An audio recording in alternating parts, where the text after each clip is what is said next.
Hi అండి. అందరికీ నమస్తే. నేను మీ గీత. పట్నం అమ్మాయి, పల్లెటూరి అబ్బాయి పార్ట్ 40.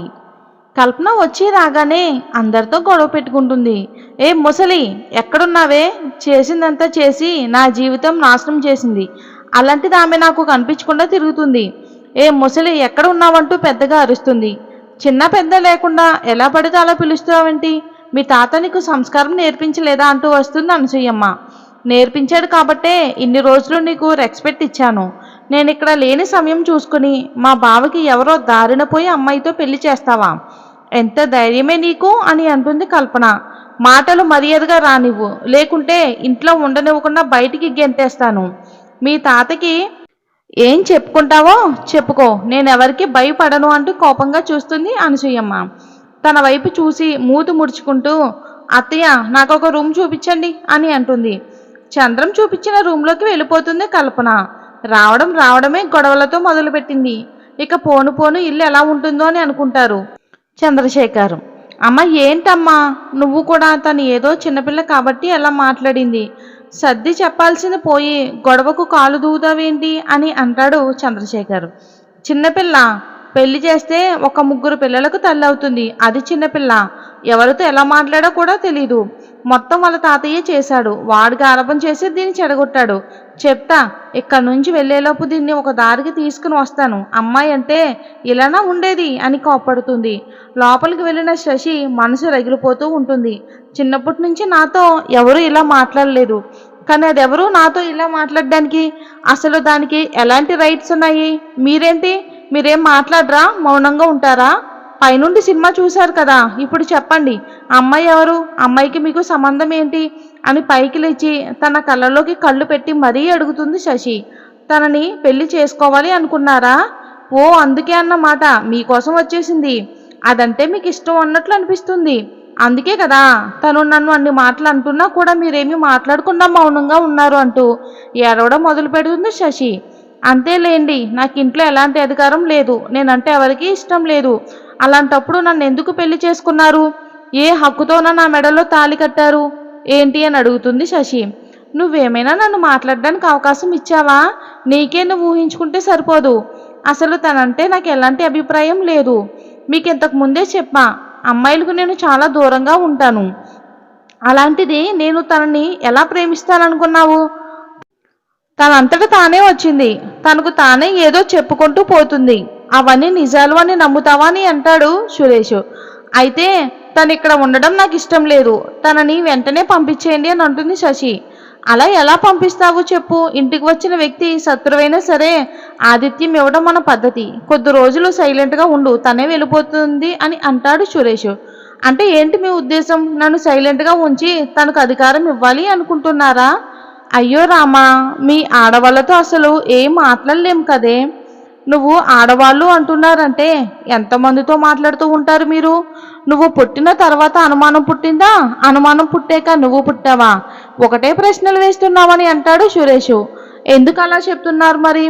నీకు ప్రశ్నలు వేయటం తప్ప ఆన్సర్ వినే పద్ధతి నీ దగ్గర లేదు కదా అని అంటాడు సురేష్.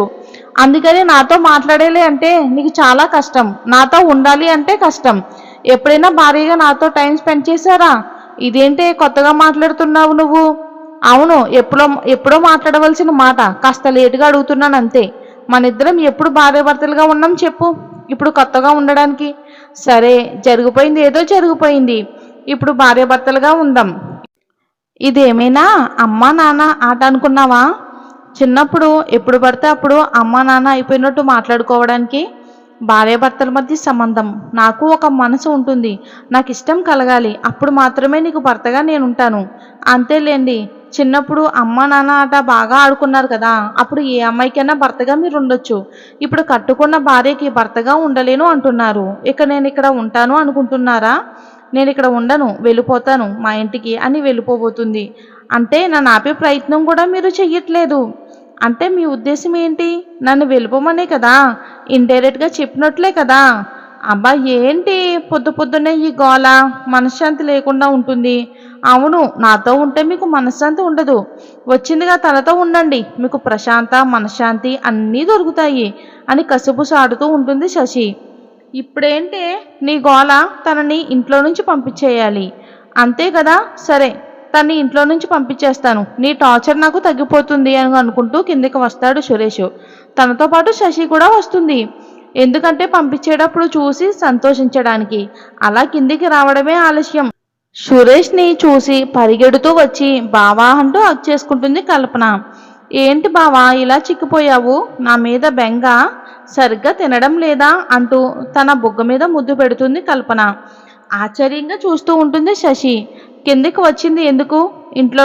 ఇంట్లో నుంచి పంపించడానికి. ఆ పని చెయ్యకుండా తనతో ఏంటి సరసలాడడానికి వచ్చినట్టు ఎంత క్లోజ్గా ఉంటున్నావో అని మనసులో కోపంగా రగిలిపోతుంది శశి. పక్కనే ఉన్న చెంబు తీసుకుని నేల మీద కొడుతుంది. అప్పుడు తనకి దూరం జరుగుతాడు సురేష్. ఏంటి బావా అలా దూరంగా వెళ్ళిపోతున్నావు? కాకపోతే ఏంటి, ఒక పెళ్ళైన అబ్బాయితో ఇలాగేనా ప్రవర్తించేది? చెప్పకుండా వచ్చేసింది చాలక ఈ గొడవలేంటి?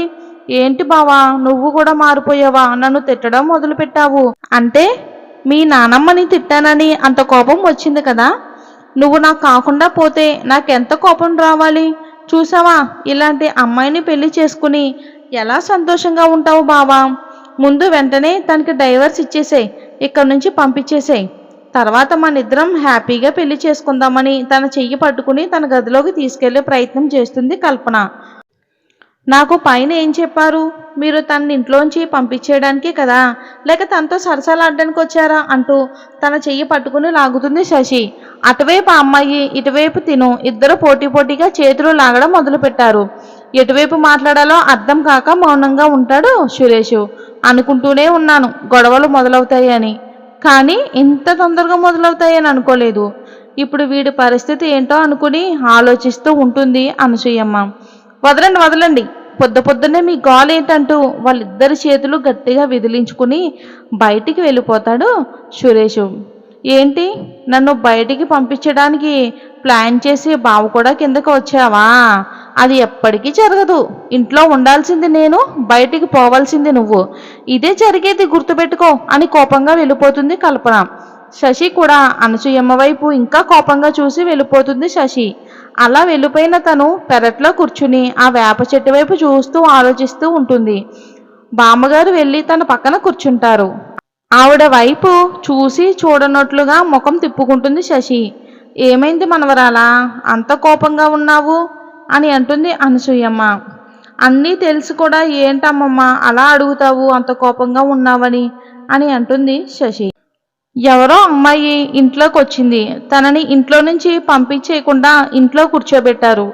కోపంగా ఉండక మరి ఎలా ఉంటాను అని అంటుంది శశి అనసూయమ్మతో. అనసూయమ్మ మరి ఏం చెప్పింది అనేది నెక్స్ట్ పార్ట్లో తెలుసుకుందాం. స్టోరీ నచ్చితే లైక్ చేసి ఛానల్ని సబ్స్క్రైబ్ చేసుకోండి.